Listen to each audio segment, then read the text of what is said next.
10:24 de la mañana seguimos en El Hormiguero y como decíamos, mañana 28 de octubre a las 6:30 se va a presentar en ATE Rosario El Hombre de la Bicicleta. Uno dice, bueno, El Hombre de la Bicicleta, uno puede decir, bueno, ¿este libro de qué tratará? A mí lo que me dijeron, y lo voy a presentar con esta pregunta. Me dijeron una vez, las revoluciones se hacen en bicicleta. ¿Es así? Estamos en contacto con Edilio Quiroga, militante de toda la vida del cordón industrial. Está aquí con nosotros para contarnos sobre este libro. ¿Cómo andas, Edilio? Buen día, buen día. Gracias por atenderme. Sí, te estaba escuchando y sí, estas son el libro El Hombre de la Bicicleta. Tiene que ver, es el libro que cuento mis memorias y fundamentalmente sobre la militancia en el cordón industrial en los años 70.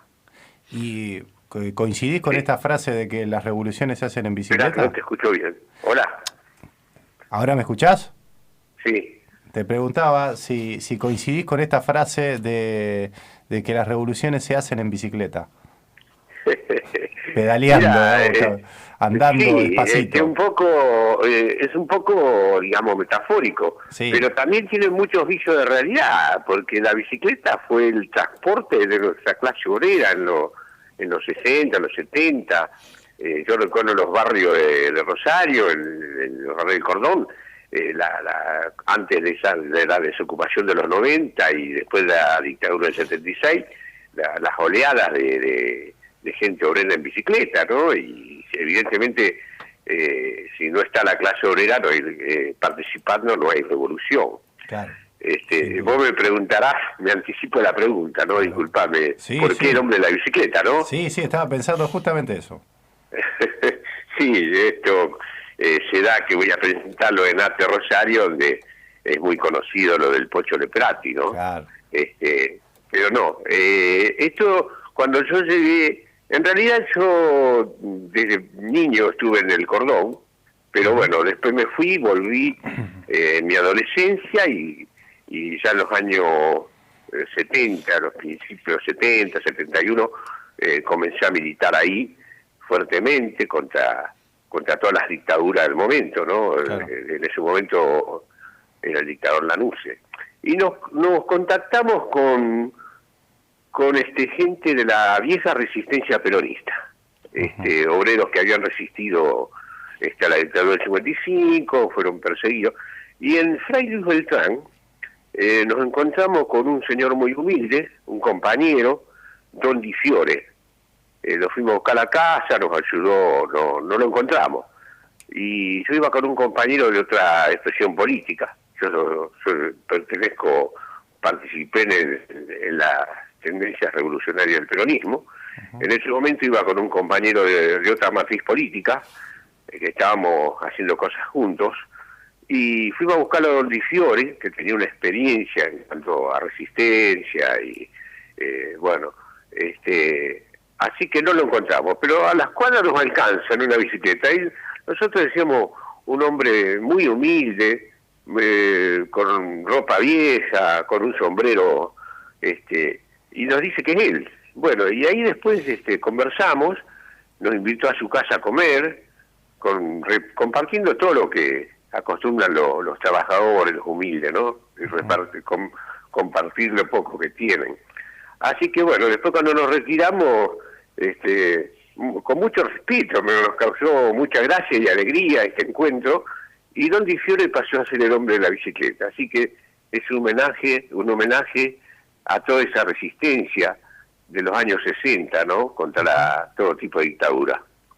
Edilio, quería preguntarte, vamos a hacer 2 capítulos.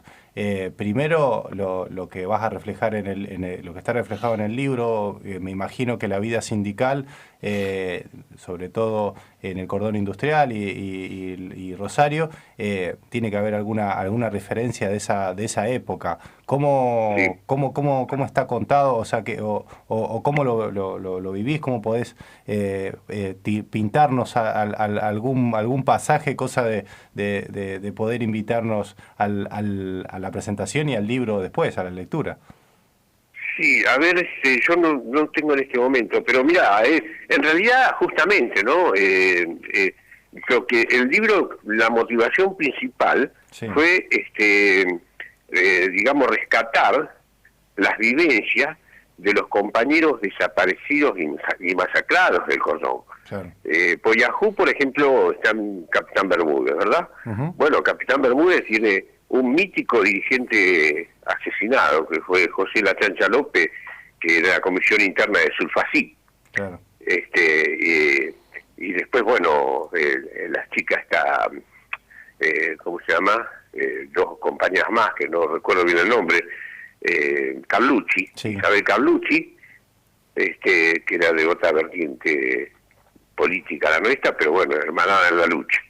Y bueno, sí, se relata, por ejemplo, algunas, las generalidades, no todo, porque es tan rica la lucha obrera, que lo aclaro en el libro, que lo digo desde mi punto de vista, de mi experiencia personal, pero no es la totalidad de esa gran lucha de obrera del cordón. Pero sí, por ejemplo, la recuperación del sindicato de jabonero, ujú, sí, muchas cosas que tienen que ver con, incluso hasta las luchas en el frente agrario, que aunque es una zona industrial, en Timbúes tuvimos una actuación en el frente en el frente agrario, en el frente campesino, mejor dicho, claro. con obreros de unas plantaciones. Bien, sí, yo te hacía la pregunta sobre los sindicatos, sobre lo laboral, Mm. porque bueno, empezamos hablando de esto de la bicicleta, del ir a trabajar, del organizarse de alguna manera, pero bueno, también está el rasgo militante de base, podríamos decirlo, para nombrarlo de alguna manera, también están esos recuerdos más allá de los sindicatos, sino de la organización de las corrientes políticas, ¿no? Sí, digamos, por supuesto, mira, se da una cosa, la lucha sindical en el cordón fue fundamentalmente antiburocrática. Ujú, Digamos, por ejemplo, en Sulfacit, bueno, lamentablemente en que actual Arsat que ha desaparecido, que ha cerrado, el sindicato tenía más afiliado en la comisión interna de la Sulfacit, Arsat para la gente de ahora, para los jóvenes, tenía más afiliados que el sindicato que estaba en Rosario. Así que era más importante la comisión interna que el sindicato, ¿no? Y tuvo luchas tremendas. Lo mismo el de químico, el de sindicato petroquímico que está en San Lorenzo, el SOEPU, que digamos de capitales norteamericanos, hicieron el sindicato de fábrica pensando que con eso desarticulaban las federaciones, los unicatos y federaciones, los aislaban de las conducciones nacionales. Le salió el tiro por la culata porque salieron más combativos que, por ejemplo, como los de sindicato de Citaxitán en Córdoba, ¿no? Sí, es muy rica la experiencia, no se puede sintetizar en una entrevista, pero bueno. sin duda. Y lo que, por ejemplo, con lo actual, tiene mucho que ver. Hay un prólogo de un mítico dirigente que es Vittorio Paulón, el del Villazo, Ujú, que comenta, digamos, las nuevas generaciones del cordón, de trabajadores del cordón, se encuentran con una misma realidad de aquella época de los 70, donde la CGT nacional es, digamos, tibia con respecto a las demandas y a las necesidades de los trabajadores. Bueno, entonces se compara, se vuelve a repetir esa época, ¿no? Edilio, ¿qué es lo que querés generar o qué te gustaría que provoque o si tenés alguna expectativa para con el lector de este libro? ¿Cómo? No, no, no ¿Qué te es lo que te entiendo. gustaría que genere este libro, este mensaje? Bueno, como te decía, sacar, no del olvido porque lo tenemos presente, y el ejemplo de nuestros compañeros desaparecidos, ¿no? Ujú. Del cordón, que son tantos y tan valioso ese aporte, ¿no? Este, pero fundamentalmente una cosa, ¿no? Hay algunos pensadores que dicen que la lucha de los pueblos se interrumpe y que las oligarquías y los poderosos siempre tratan de tapar las historias. Entonces los pueblos tienen que comenzar de nuevo esa lucha.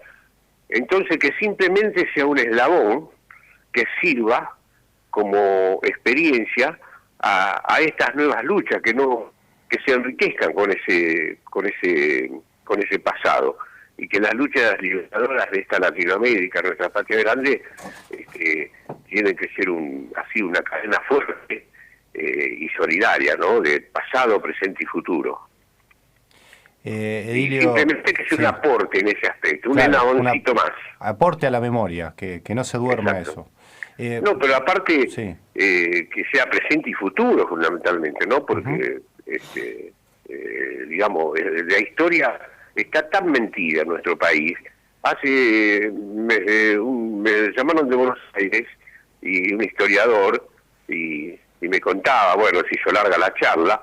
Por ejemplo, en el secundario, fíjate vos, nosotros prácticamente no supimos lo que fue la guerra del Paraguay, no la dieron así endulzada, y sin embargo la barbarie de los pueblos del interior, la barbarie entre comillas, el país Ujú. más adelantado lo destruyó la oligarquía, este, la oligarquía capitalina junto con el imperio de Brasil y demás, ¿no? Ujú. Y bueno, el borrarnos la historia a veces y recuperar la verdad histórica nos va a hacer libres.